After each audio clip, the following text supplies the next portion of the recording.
make some flying geese borders now.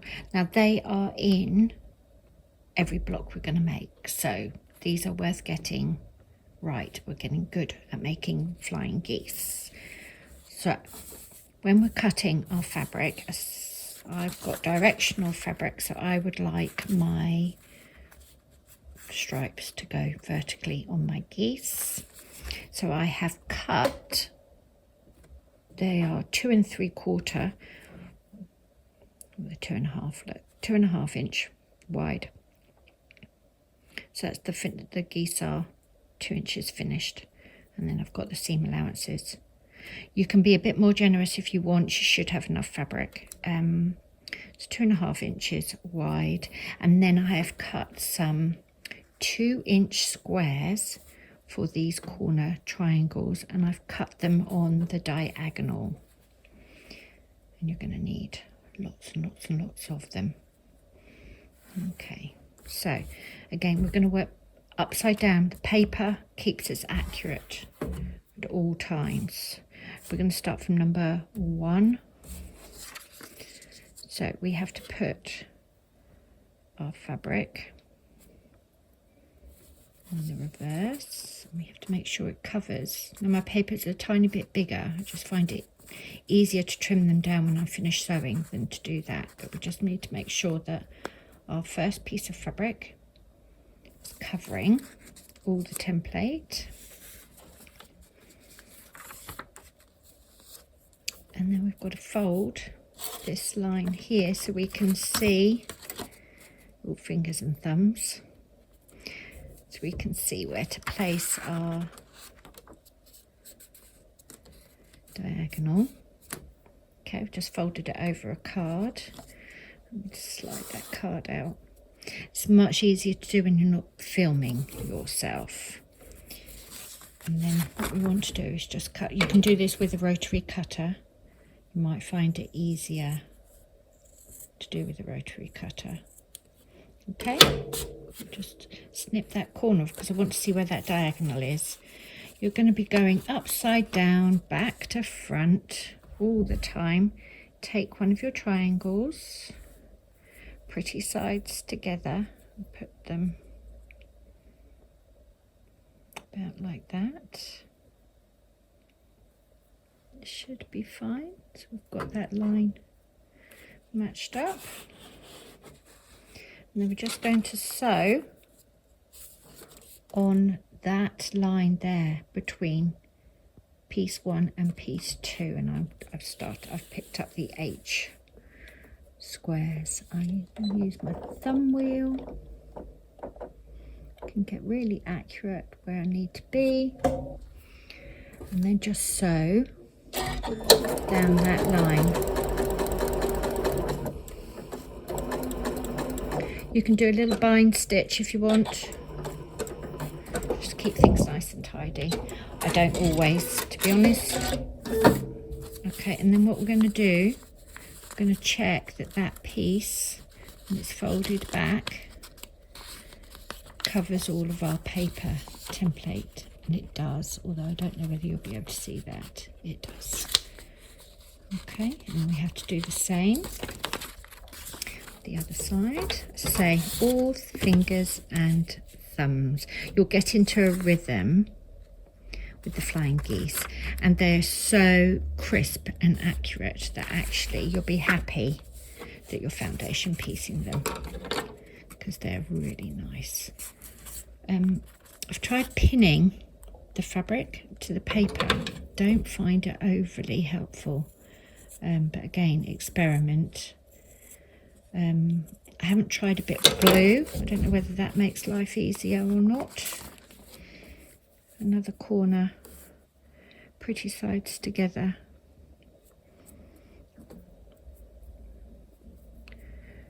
Try and keep that. I think that's a good gauge, that flat bit there. And again, we're just sewing that line between.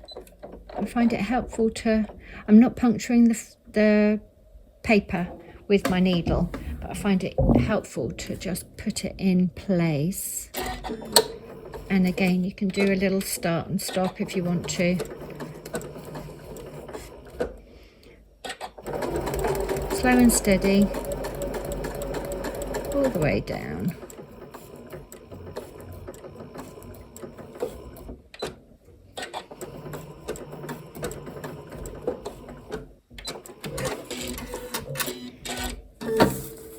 Let's hope this has worked out. Yes. Okay, so that's one goose. And now we're back to the other side, always back to the other side. Take your card and you're going to place it on that line. So we're on H4 now, on seam piece 4. Hold it over and you can just neaten this up again. And it helps you with aligning the next piece of fabric so that you're, you know, you keep it, because you can't see where the fabric is. This is the main thing with foundation. You can't see where the fabric is, you're just having to hope it's where you think it is. Okay, and then we're putting pretty sides together. Again, just line things up as best you can.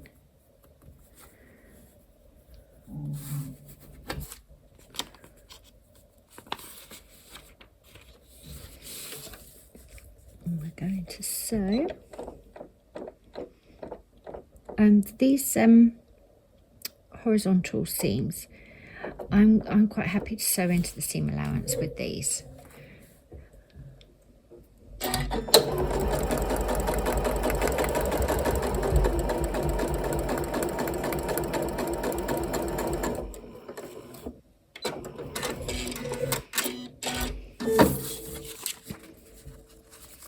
Hold it over. Okay, can you see how it's going to start building? We're just going to carry on like that. We've got 4 flying geese sections to make. Foundation piecing, you're not going to rush, slow and steady. Nice small seams, nice small stitch length. I've got mine on 1.8. Can you see how if I'd did a stay stitch, that might have looked a bit neater there. Do that. You could do both sides of that when you're folding, but I prefer to do it one at a time. I know it's slower, but it just helps me stay a bit accurate, which is not my best skill. You can double check that when you sew that across, is that going to cover everything? It's a bit of trial and error. You'll get the practice, you get the hang of it, and just enjoy the accuracy when it's done. It's hard to fold it over with a 1/4 inch seam. There you go. It's going to be just fine. I think it's easier than I'm making it look, so I'm trying to talk to the camera as well.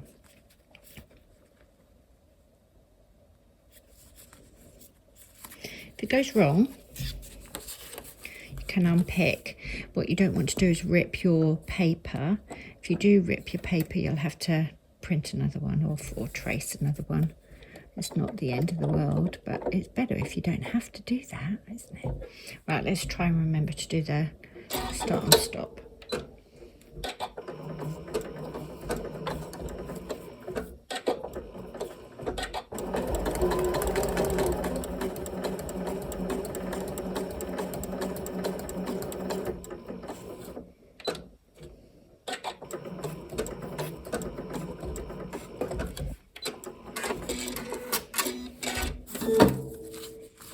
Okay, there you go. We just carry on. Not great. I might take that one out, to be honest. Can you see? Didn't get that aligned quite over the seam allowance. So unfortunately, that's coming out.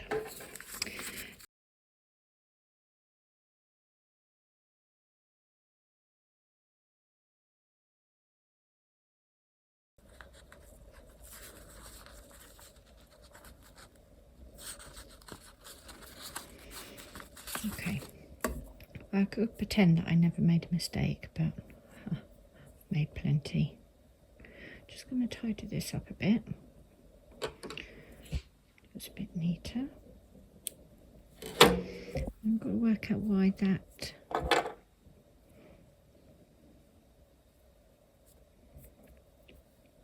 maybe a pin would help. Oh yes, I've got it too far over, that's why it needs to be there.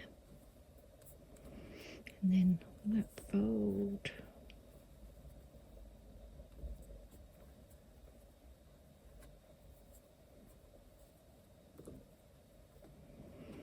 Right, I think it needs to be 1/4 of an inch down here, just below this, that seam.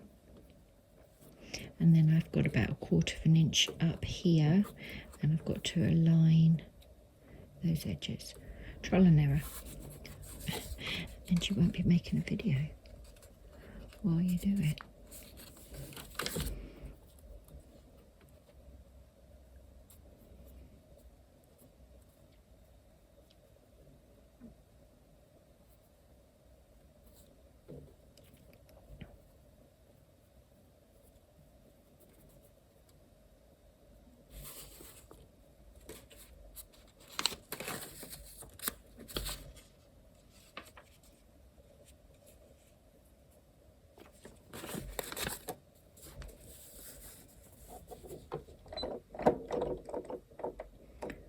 Let's try again.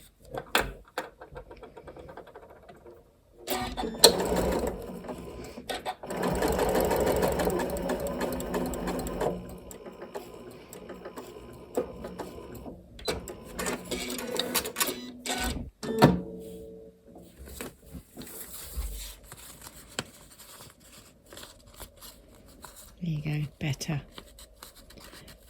Still not perfect, but it's going to work. We've got that covering,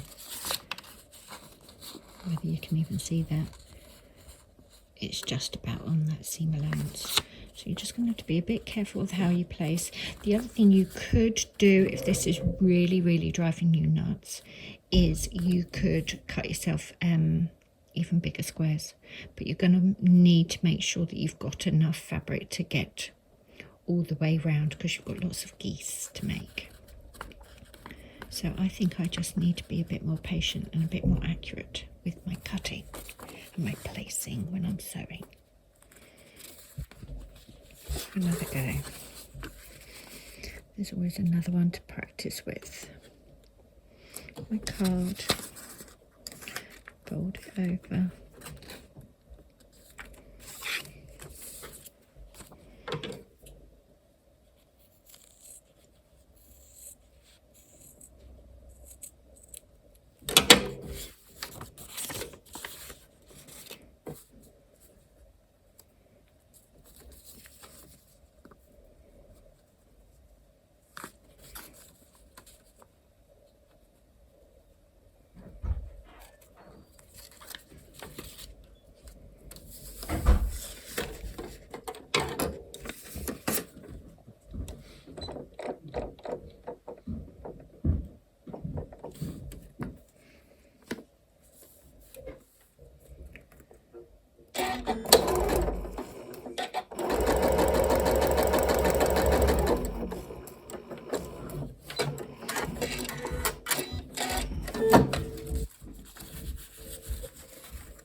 Okay, just keep going.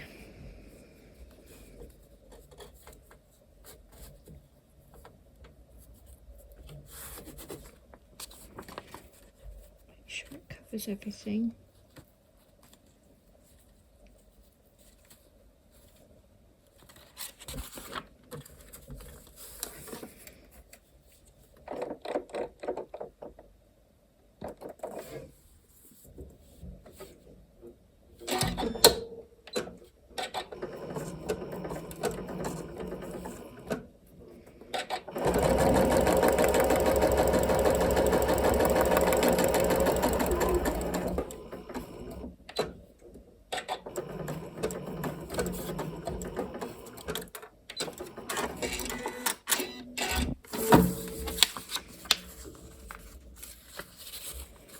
There you go. And when that's all trimmed down, you cut all the excess away, you'll have nice, sharp flying geese.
Okay, I've made a lot of flying geese now, and as you can see, they're okay. They're going to work.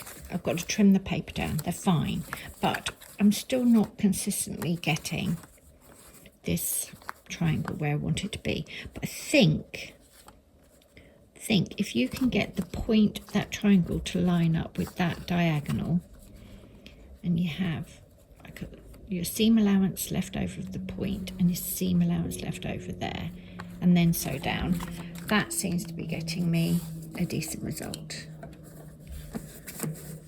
We will get better at flying geese, accurate flying geese, and everyone who's got great attention to detail has probably got this sorted already, but that's not me. Just trying to keep everything nice and neat.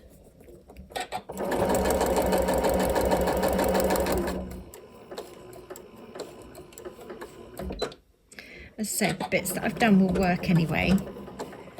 It's quite satisfying if you get really neat, isn't it? It's really satisfying. There you go. Yes. You can see it covers all the way up to the seam allowance because I've got a bit of extra paper there. So all the way up, the seam allowance is covered. Okay, so that's how we do it, people. That's how you align it. There we go. Keep going.